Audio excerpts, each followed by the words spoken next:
27,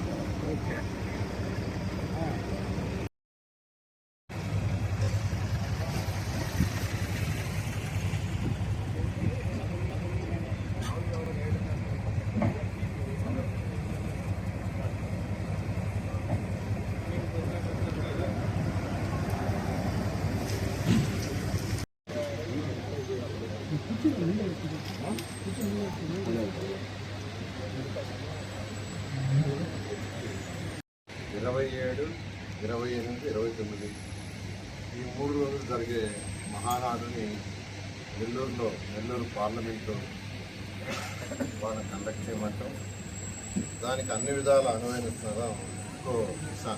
ఈ ఏరియా అయితే బాగుంటుందని అటు తెలుగుదేశం పార్టీ సెంట్రల్ కమిటీ ఇచ్చిన వాళ్ళు కానీ లోకల్గా ఉన్న ఎమ్మెల్యేలు, ఎంపీలు, ప్రజాప్రతినిధులు అందరూ కలిసి నిర్ణయించిన తర్వాత మన 6వ తేదీ భూమి పూజ చేయటం, వెంటనే రాజుగారు ఎవరైతే ఈ యొక్క ఏరియా మొత్తాన్ని ఆ కమిటీలో ఏరియా మొత్తం కంప్లీట్గా స్ట్రక్చర్ చేయటం కానీ చేసే ఎవరైతే ఉన్నారో రాజుగారు యొక్క ఆధ్వర్యంలో ఈరోజు ఇక్కడ ఉన్న చెట్లన్నింటి దాదాపు పొడిగించేస్తారు.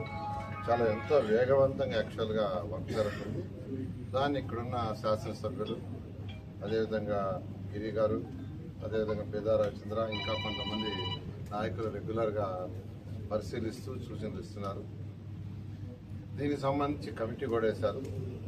ఈ కమిటీ ట్రాన్స్పోర్ట్ కమిటీ అని, పార్కింగ్ కమిటీ అని, ఫుడ్ కమిటీ అని, మొబిలైజేషన్ కమిటీ అని, తీర్మానాల కమిటీ అని, అదేవిధంగా డిఫరెంట్ కమిటీస్ని ఇవ్వడం జరిగింది. రేపు 13వ తేదీ యాక్చువల్గా ఇక్కడికి సెంట్రల్ ఆఫీస్ నుంచి, పార్టీ మంగళగిరి ఆఫీస్ నుంచి రాష్ట్ర నాయకులు కొందరు వస్తున్నారు. కమిటీ మెంబర్లు అందరిని రమ్మన్నారు. వాళ్ళందరూ కూడా ఒక దిశానిర్దేశం జరుగుతుంది. అంటే ఏ కమిటీలు అయితే వేశారో వాళ్ళ బాధ్యత ఏంది, ఏం చేయాలా, ఏ టైంకి చేయాలా, ఎలా చేయాలనేది. ఎందుకంటే 7 లక్షల పైగా ప్రజలు ఈ మహానాడుకు వస్తారని ఎక్స్పెక్ట్ చేస్తున్నారు. గతంలో ఎప్పుడు ఎక్కడ జరగని విధంగా చేయాలని దాంతో ఈరోజు నెల్లూరులో ఉన్న శాసనసభ్యులు, ఎంపీలు అందరూ యాక్చువల్గా కృతనిశ్చయిత ఉంటారు. ఆ విధంగా భారీ ఏర్పాట్లు చేస్తున్నారు. దానికి కానీ 13వ తేదీ వచ్చి ఒక దిశానిర్దేశిస్తారు. ఇప్పటికే కమిటీలో ఎవరి పనులు వాళ్ళు స్టార్ట్ చేశారు. ఎవరి వర్క్ వాళ్ళు ఆల్రెడీ స్టార్ట్ చేయడం జరిగింది. అదేవిధంగా సెక్యూరిటీ, పార్కింగ్ ఇవి మోస్ట్ ఇంపార్టెంట్. ఇప్పుడే డీజీపీ గారితో మాట్లాడాము. వారు కూడా 13వ తేదీ వాళ్ళ డిపార్ట్మెంట్ ఎవరైతే ఇక్కడ పోస్టింగ్ చేస్తున్నారో వాళ్ళు కూడా పంపిస్తాం 13వ తేదీ అన్నారు. సో 13వ తేదీ దీని మీద డీటెయిల్గా డిస్కస్ చేసి ఎవరి బాధ్యత ఎవరికి ఇస్తే ఆ విధంగా చేసి 27, 28, 29 27, 28 2 రోజులు తీర్మానాలకు సంబంధించి డిస్కషన్స్ ఉంటాయి. మహానాడు అంటే జనరల్గా ఇది తెలుగుదేశం ఒక పండగ. అంతేకాకుండా ప్రజా అవసరాలు ఏమున్నాయి, ప్రజలు ఏం కోరుకుంటున్నారు, ప్రజలకు ఏం చేయాలా, ప్రస్తుతం పరిపాలనలో ఏం జరుగుతుంది, ప్రజలకు చేస్తున్న మంచి ఏంది, చెడ్డ ఏంది, ఏదన్నా ప్రజల యొక్క వినతలుంటే వాటన్నింటినీ అక్కడ చర్చించి తీర్మానం చేస్తారు.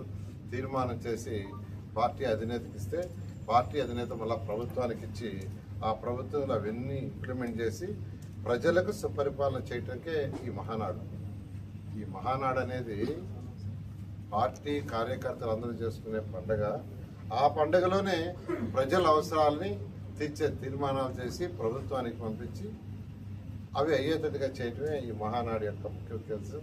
ఆ విధంగా 27, 28 2 రోజులు దీని మీద డిస్కషన్లు, తీర్మానాలు ఉంటాయి. దానికంటూ ఒక కమిటీ కూడా పెట్టారు. అదైన తర్వాత 29వ తేదీ బహిరంగ సభ ఉంటుంది. ఆ బహిరంగ సభ అయితే 7 లక్షల పైగా వస్తారని, రాష్ట్రంలో ఉన్న 28 జిల్లాల నుంచి వస్తారని, దానికి సంబంధించిన ఏర్పాట్లన్నీ చేయడం జరిగింది. దాన్ని అందరూ కలిసికట్టుగా, ప్రతి చిన్న కార్యకర్త నుంచి పెద్ద కార్యకర్త వరకు అందరూ కలిసికట్టుగా చేస్తూ ముందుకు తీసుకుంటారు.